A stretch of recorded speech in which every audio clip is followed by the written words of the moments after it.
I was sitting in the back corner of the reception hall when the bride stood up to give her speech. Her perfect hair, her flawless smile, her designer gown that sparkled under the chandeliers. Serena always knew how to own a room, even when that room didn't belong to her. She raised her champagne flute high and smiled across the sea of dressed-up guests. My brother Liam beamed next to her, oblivious. I sat quietly at a table, meant for distant relatives, sipping ginger ale and pretending I didn't care. My 10-year-old son, Mason, sat beside me, kicking his feet under the table, bored and fidgety. Then Serena opened her mouth. "I'm just glad Liam finally escaped that pathetic sister of his," she said, laughing into the mic. At first, I wasn't sure I heard her right. I looked up. The crowd gave a few awkward chuckles. My face burned, and then my mother, my own mother, cackled.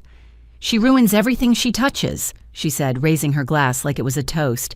"Even her own marriage." The laughter spread more comfortably this time, like everyone had silently agreed it was safe to mock me. Mason looked up at me. His mouth opened, but I gently shook my head. My stomach twisted into a tight, hot knot. I wanted to disappear. The room got louder. The music returned. The moment passed for everyone else. But I felt like I was stuck under a microscope. I didn't react. I didn't cry. I didn't stand up and storm out. That's what they expected. That's the role I always played in this family, the broken one, the emotional one, the failure. So I sat there and said nothing. I swallowed it whole like I always had, but Mason didn't. He turned in his seat, looked around the room, then leaned toward me and said quietly, "Mom, should I show them the video of the bride in Dad's bed?" My heart stopped. I turned to him. His face was calm, innocent, but his eyes were sharp. They weren't angry. They were ready. I felt the blood drain from my face. He was talking about a video I hadn't watched in over 2 years, a video I never wanted to see again, a video I never meant for him to find, but he had. And somehow, in that moment, after watching me get humiliated and disrespected in front of our entire family, he decided it was time. Time to burn the lies down. My mouth was dry. I didn't answer him. I couldn't. My hands shook under the table. Before I could even say a word, Mason pushed his chair back, walked across the dance floor, and headed toward the DJ table. His little suit was wrinkled. His shoes were too big, but he walked with the kind of confidence most adults never find. My heart pounded in my chest. I was frozen. Everyone else was laughing, dancing, toasting. They didn't see what was coming, but I did, and in that moment, for the first time in my life, I wasn't scared of it. I was ready. If I'm being honest, I didn't even want to be at the wedding, but I showed up because it was Liam, my younger brother. The only family member I used to trust before everything cracked. I thought maybe showing up meant something, even if nobody cared that I did. So I packed my son's bag, zipped up my dress that barely fit anymore, and drove 3 hours to pretend we were still a family. The venue was a renovated barn outside Charlottesville. Whitewashed wood, string lights, and fresh peonies arranged in tall glass vases. It was beautiful, in a curated magazine spread kind of way, but it didn't feel warm. It felt like a performance. And the moment I walked in, I realized who the audience was meant to be. Not me. The seating chart had me listed under Family Overflow. I was sandwiched between Great Aunt Diane, who barely remembered my name, and 2 cousins I hadn't seen since middle school. Mason and I sat alone at the far edge of the room next to the speakers. I wore a navy blue dress with scuffed heels I'd worn to job interviews and court dates. I tried to keep my shoulders back and my smile polite, but every time I made eye contact with someone from my family, their gaze slipped past me like I wasn't there. My mom didn't even hug me when I arrived. She air-kissed Mason, complimented his haircut, and moved on. She's always been like that, Patricia Voss, the polished matriarch. She knows how to work a crowd, how to keep appearances perfect, how to rewrite a story so she's always the victim or the hero, never the villain, and certainly never the mother of a disappointment. That's what I am to her. Not Elena, her firstborn. Just the girl who married a man she disapproved of, lost her business during the pandemic, and refused to start over the right way. I never raised Mason the way she wanted. I didn't ask her for help when Derek left, and I didn't hide away when he remarried someone worse. I sat there watching my brother at the head table, laughing with Serena and her glittery friends, and tried to remember the version of him who used to build forts with me in the backyard. The Liam who helped me sneak out of the house when I was 17, the one who held my hand at our dad's funeral. He had a soft heart once. I don't know when it hardened. Maybe it was when Serena entered the picture. She was everything I wasn't. Ambitious, elegant, confident in a way that made other people feel small. Liam introduced her 2 years after my divorce. I was still figuring out how to survive as a single mom, working overnight shifts, and living in a rental with paper-thin walls. When I first met her, I thought she was lovely, until I noticed how often she complimented people by comparing them to others, until I saw the way she looked at Mason like he was an inconvenience, until she whispered to my mom that I seemed unstable. I didn't confront her. I didn't start fights. I thought if I stayed quiet and kind, things would smooth over. They didn't. When Serena and Liam got engaged, I congratulated them and meant it. But my invitation to the engagement party got lost in the mail. Then I wasn't included in the group family photo for the wedding website. When I emailed Serena a list of family allergies for the reception, she replied with, "Noted, thanks, Emily." My name isn't Emily. Still, I came to the wedding. Because Liam is my brother, and because Mason wanted to see his uncle get married. He still loved Liam. He didn't know everything that had happened. I kept that from him. I didn't want to poison his image of family the way mine had been. Mason, at 10, is smarter than most adults I know, sensitive but fierce when it matters. He once gave his lunch to a new kid being bullied and told the principal if he got detention, he'd do it again next week. He reads everything. Books, people, rooms. He can feel when I'm lying, even if it's for his protection. And he loves me in a way no one else ever has, without conditions. As the ceremony began, he sat up straight, holding the ring box Liam had asked him to carry. He looked proud. It broke me a little. I wanted that feeling to last for him. I wanted him to believe in celebrations and promises and good people. The vows were beautiful. The weather was perfect. Everyone smiled. No one looked at me. After the kiss, we walked toward the reception hall, and I felt that familiar tightness in my chest, the one that said, "They're going to find a way to humiliate you, just wait." I brushed it off, told myself to breathe. I didn't need their approval. I just had to make it through the night. But then came the toasts, and the microphone, and the bride's voice slicing through the air like a knife. I'm just glad Liam finally escaped that pathetic sister of his. I stared at the tablecloth, pretending to be invisible, as the laughter faded into the clinking of forks against plates and the low hum of conversation. Across the room, Serena took another sip of champagne and leaned into Liam's shoulder, grinning. She knew exactly what she'd done. She wanted to humiliate me, and she did it with a smile on her face and a microphone in her hand. Patricia, my mother, was still giggling with 2 of her old church friends. They looked over at me once. Just once. And turned right back like I wasn't even worth the gossip. I had become a cautionary tale they passed around between salad courses. The daughter who didn't listen, the woman who couldn't keep a marriage, the sister who brought drama and shame into every room she entered. I felt heat rush to my ears, the kind that makes your skin itch and your throat close up. But I didn't cry, not because it didn't hurt, but because crying in front of them would have proven them right, that I was weak, that I was too emotional, that I couldn't handle my own mess. Mason was quiet, too quiet. He picked at his food but didn't eat. I could see the way his jaw was clenched. His eyes didn't leave Serena for a full minute. I reached over and touched his hand, hoping it would calm him, ground him. "Hey," I whispered. "It's okay." "I'm okay." He didn't answer right away. Then he said, "She doesn't get to talk to you like that." "She already did," I said, trying to smile. "Let's just eat and get through the night." But he didn't nod. He didn't let it go. And that should have been my first sign. The music kicked in again. People began to dance, or at least sway politely to the rhythm. I stayed seated. I wasn't in the mood for pretending. I kept my eyes on the exits. I wondered if anyone would notice if we just slipped out early. But Mason deserved dessert, and maybe one dance, and I didn't want to ruin the wedding by causing a scene. That's what I told myself. Then Serena started her rounds, working the tables. She smiled and kissed cheeks, accepting compliments about her dress and the ceremony. When she got to our table, she didn't even look at me. She leaned down and spoke to Mason directly. "You looked so serious during the ceremony," she said sweetly. Were you nervous about dropping the rings?" Mason shrugged. "No." "Well, you did great," she said with a tight little smile. "So brave.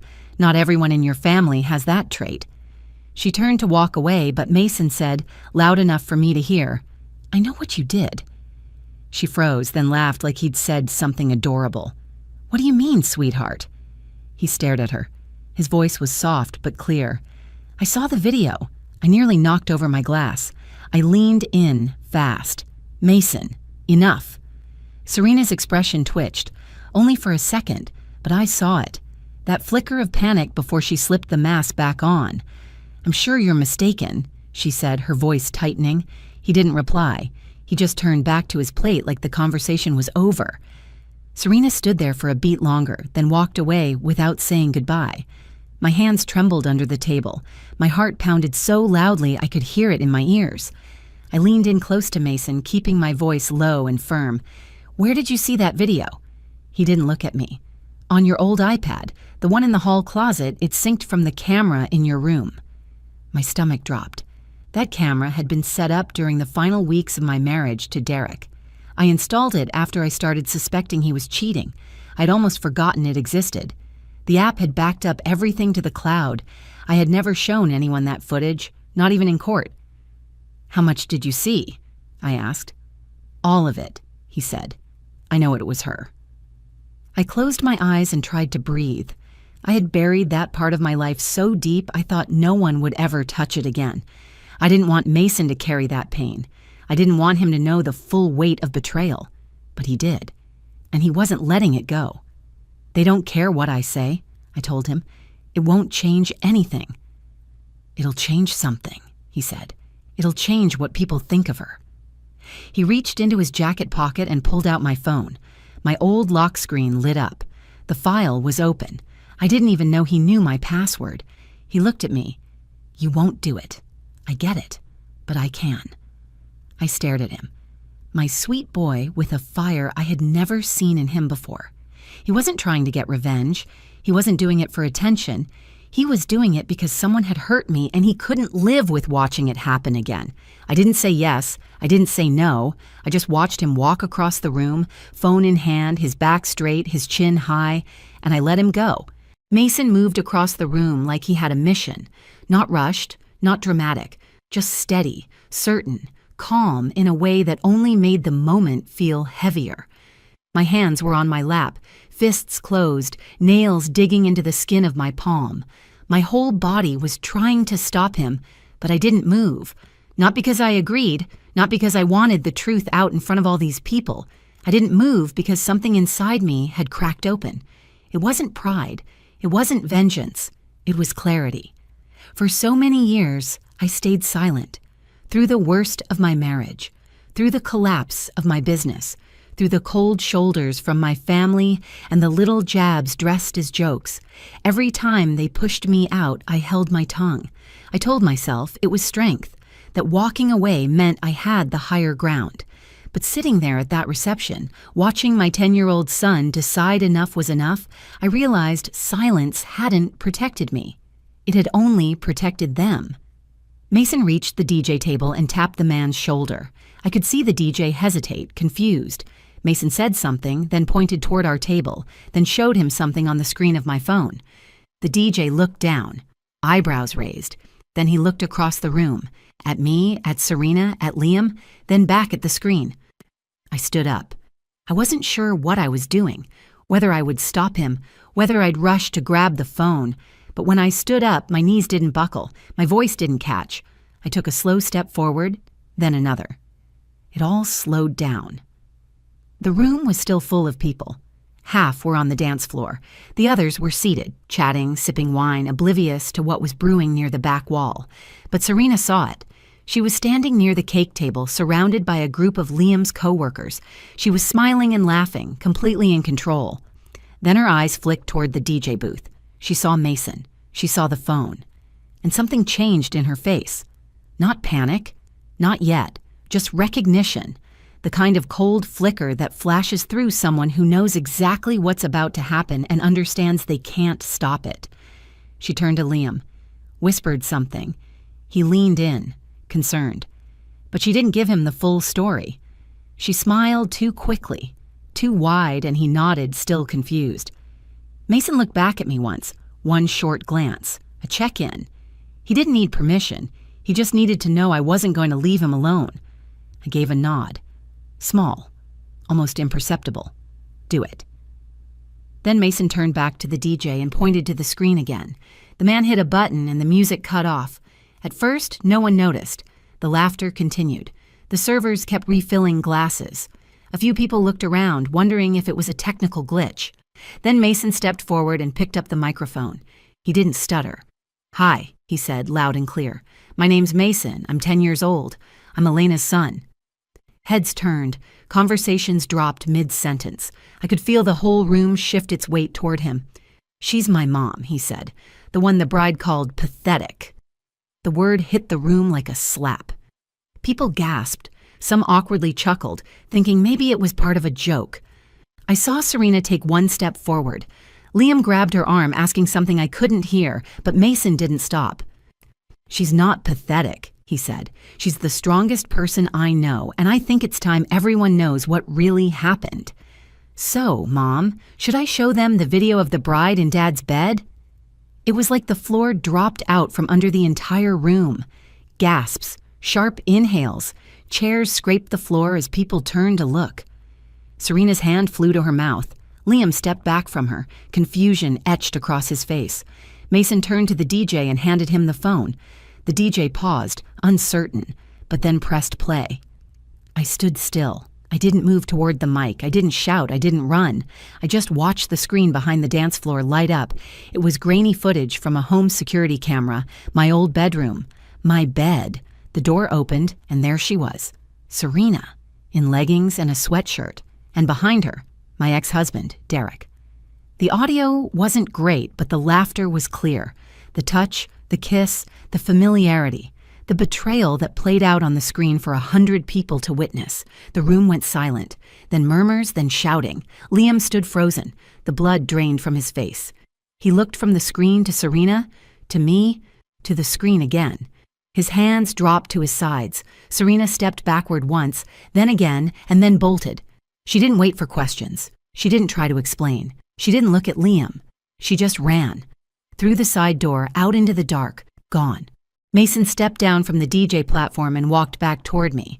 The microphone still dangled in his hand. The music hadn't restarted.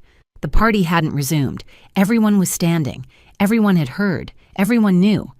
And in that silence, for the first time in a very long time, I felt power return to my body. Not the kind that screams, the kind that stands its ground and no longer apologizes. Mason handed me the phone. He didn't say anything. He didn't need to. I took it, put my hand on his back, and led him out the front doors of the reception. Together. The night air outside the reception hall was crisp, with a quiet hum from the string lights overhead. Mason and I stepped into the open space just past the patio, where the music no longer reached. I could still hear the chaos echoing behind us, gasps, shouting, the start of arguments unraveling all at once. But I didn't turn around. I kept walking forward until we reached the parking lot, my hand resting gently on Mason's shoulder. He didn't ask if he had done the right thing. He didn't ask if I was okay.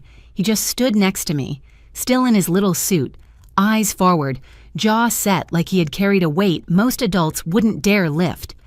For the first time that day, I exhaled without tension in my throat.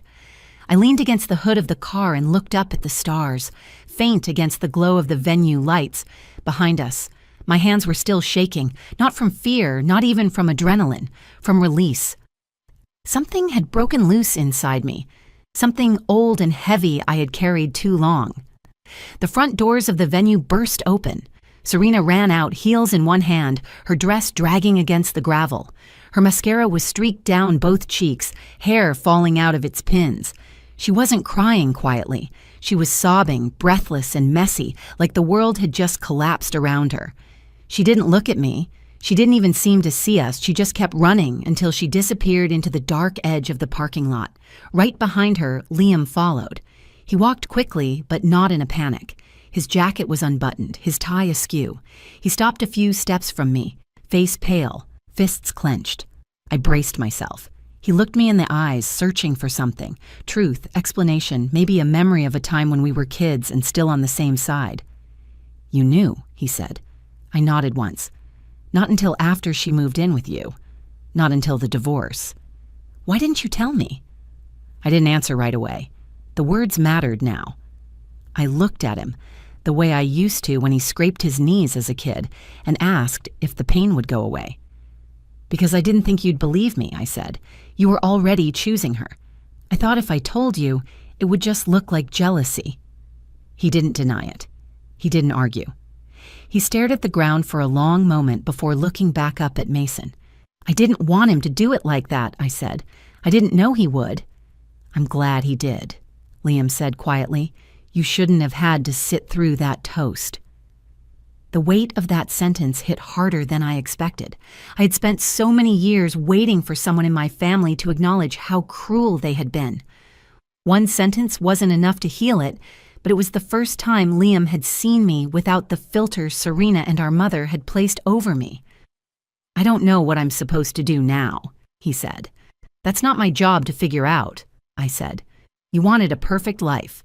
I hope you start building an honest one instead." He nodded. Then he turned and walked back toward the venue.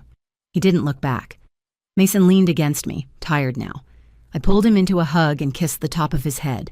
"You okay?" I asked. He nodded. "I feel better now." We sat in silence for a moment longer, then I opened the car door and helped him into his seat. I drove us back to the hotel in silence, both of us too full of emotion to talk. Back at the hotel, after Mason fell asleep curled up beside me, I lay in the dark and replayed the moment again and again. Not the moment Serena ran, not the silence after the video ended, the moment Mason looked at me before he played it. He had trusted me to back him, to let the truth breathe for once, and I did. That night, for the first time in over a decade, I didn't dream of being silenced or ignored. I didn't dream of being trapped in my old life or swallowed by the past. I dreamed of freedom, not loud, not dramatic, quiet, steady, earned. The next morning, I woke up to over 20 missed calls. Half were from my mother. The others from cousins, aunts, people who had seen the video or heard about it before the cake had even been cut. I didn't answer any of them. I turned my phone off, packed our bags, and drove Mason home. We stopped for pancakes at a place off the highway. We sat in a booth with chipped vinyl seats and sticky menus, and for the first time in a long time, we laughed over breakfast. Mason looked up from his chocolate chip pancakes and said, "So, do we get invited to Christmas, or are we officially banned?" I smiled. "Does it matter?" He thought for a second, then shook his head. "Not really." That was the truth. It didn't matter. The people who tried to rewrite my story in whispers had just been confronted with a chapter they couldn't erase, and the person who brought it to light wasn't me. It was my son, the child they ignored, the one they underestimated. He gave me back my voice by using his, and I wasn't going to lose it again. It's been 4 months since the wedding. I haven't heard from my mother. Not a phone call, not a message, not a single attempt to explain or apologize. And I haven't reached out either, not because I'm angry, though I would have every right to be, but because I no longer feel the need to prove anything to her. She made it clear who she thought I was, and I'm finally done trying to change her mind. Liam sent one message a few weeks after everything collapsed. A simple text that read, "I should have protected you and I didn't. I'm sorry." I didn't reply right away. I needed time to figure out how I felt. He was my brother, and I had loved him fiercely once. But love without loyalty isn't love. It's just obligation wrapped in nostalgia. When I finally answered, I told him I appreciated his words, but I needed space. He respected that. I later heard through someone else that he'd started therapy, that he canceled the honeymoon and moved back into his old apartment, that he cut off contact with Serena completely. I don't know what his future looks like, but I hope he finally sees that protecting an illusion is not the same as protecting a person. As for Serena, she disappeared, deleted her social media, didn't return the dress, left town as far as I know. Her name isn't spoken in my family anymore, at least not publicly. That's the thing about truth. You can't put it back in the box once it's out. You can pretend, you can deflect, but it lingers. It fills every room whether you invite it or not. Mason went back to school the following Monday like nothing happened. He didn't brag. He didn't act like a hero. But something about him changed. He started walking taller. He spoke more confidently in class. His teacher emailed me to say he seemed more focused and self-assured. I wanted to explain everything but didn't. I just said thank you. One evening, I asked him if he ever regretted what he did. "No," he said without hesitation. "She hurt you. I couldn't let her keep getting away with it." It took me a second to respond. My voice cracked a little when I said, "I'm proud of you, but you know I would have been proud of you even if you hadn't done anything, right?" He nodded, then added, "But I wouldn't have been proud of myself." That moment will stay with me forever. In the weeks that followed, I found myself thinking about silence again. For so long, I believed that staying quiet meant staying strong, that it kept the peace, that speaking up would make things worse. But I was wrong. Silence doesn't protect you from pain. It just delays the explosion. And when it finally comes, it does more damage because no one sees it coming. What Mason did was brave, but what surprised me more was how it shifted something in me. I stopped apologizing for existing. I stopped editing myself down to the version they preferred. I stopped swallowing every insult like it was medicine. I started taking up space again. I enrolled in an evening course to finish my business degree. I set boundaries with people who used to walk all over me. I even reconnected with a friend I hadn't spoken to in years because I was too ashamed of how far I'd fallen. She welcomed me back like no time had passed, and slowly the shame began to fade, not because I earned forgiveness or approval from anyone, but because I stopped needing it. Mason and I built a new kind of rhythm at home. We cook dinner together now, something we never made time for before. He likes to read out loud while I fold laundry, and I like to listen. There's peace in the ordinary when you're not carrying other people's judgment. Sometimes people ask me what I would have done differently if I could go back. Would I have stopped Mason? Would I have found another way to expose Serena? Would I have walked out when I heard that first insult? But the truth is I wouldn't change anything, because that moment wasn't just a public scandal. It was a reckoning. It forced every person in that room to confront the truth they had been pretending not to see. And it reminded me that I'm not the person they said I was. I'm a woman who survived betrayal, who raised a son with courage, and who finally spoke when it mattered. They used to say I ruined everything I touched. They were wrong. I didn't ruin that wedding. I rescued myself from it. And in the process, I taught my son something most people don't learn until much later in life, that silence isn't always noble, that the truth matters, and that your voice has power, even if it shakes. We weren't invited to Thanksgiving. We didn't hear from anyone at Christmas, but we made a snowman in our backyard, ordered Chinese food, and watched movies until Mason fell asleep with his head in my lap. It was the happiest holiday I've had in years. And when I tucked him into bed that night, he looked up at me and said, "Next time someone tries to mess with you, don't wait for me to handle it." I laughed, kissed his forehead, and said, "I won't, because now I don't need saving. I've got a voice, and I plan to use it." So if you've ever been silenced, underestimated, or made to feel small in a room where you should have been safe, know this: your truth matters. Your voice matters. And sometimes the most powerful thing you can do is stop asking for permission and start standing in your story. I hope this one made you feel something. If it did, give it a like so it can reach more people who need to hear it. Share it with someone who's been through their own version of this. And if you have a story like this, where you stood up, spoke out, or found your voice, I want to hear about it. Drop it in the comments. You never know who needs to read it. And if you want more true, raw stories like this, subscribe to the channel and hit that bell so you don't miss what comes next. Thanks for watching. I'm Elena, and this time I told the story myself.